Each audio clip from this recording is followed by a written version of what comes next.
यीशु नाम,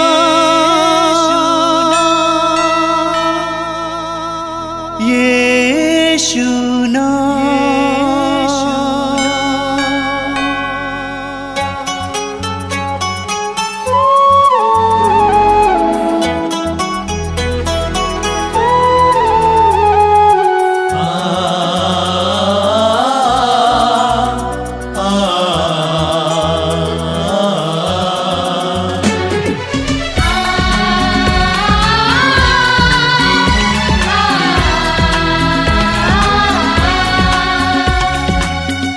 पूरब से पश्चिम तक,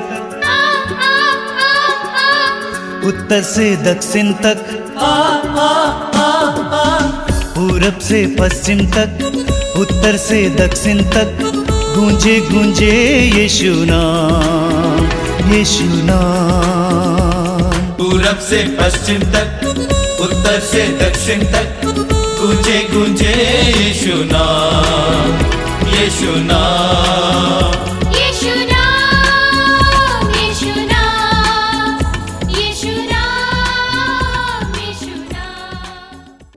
सबको जयसु मातृधाम सत्संग में आप सभी का हार्दिक स्वागत करता हूं। प्रभु आप सभी को आशीष और कृपा प्रदान करे। उम्मीद करता हूं आप इस सत्संग के द्वारा प्रभु की ढेरों कृपाएं प्राप्त करते हैं। प्रभु आप सभी को आशीष देते हैं और आज फिर से इस सत्संग के द्वारा प्रभु आप सभी के जीवन में महान कार्य करने जा रहे हैं। ऐसे विश्वास के साथ सत्संग में भाग लीजिएगा।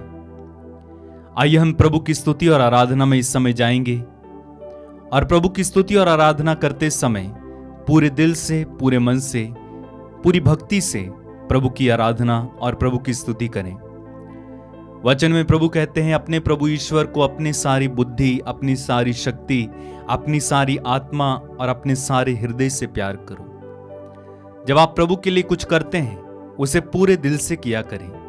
चाहे वो गीत गाना हो, चाहे वो प्रार्थना करना हो, चाहे वो घुटने टेकना हो, चाहे हाथ उठाना हो, चाहे बोलना हो, चाहे वचन सुनना हो, सब कुछ पूरे दिल से किया करें, सारे हृदय से किया करें। आधे अधूरे हृदय से किया गया कार्य प्रभु को पसंद नहीं है। इसलिए हम इस सत्संग में पूरे हृदय से भाग लेंगे और प्रभु की कृपाओं को पाएंगे। बोलिए hallelujah, hallelujah, hallelujah, hallelujah, hallelujah. Hallelujah. पहले पेतरुस के पत्र अध्याय 1 पद संख्या 18 में हम पढ़ते हैं, आप लोग जानते हैं कि आपके पूर्वजों से चली आई हुई निरर्थक जीवनचर्या से आपका उद्धार सोने चांदी जैसी नश्वर चीजों की कीमत पर नहीं हुआ है, बल्कि एक निर्दोष तथा निष्कलंक मेमने अर्थात मसीह के मूल्यवान रक्त की कीमत पर हुआ है।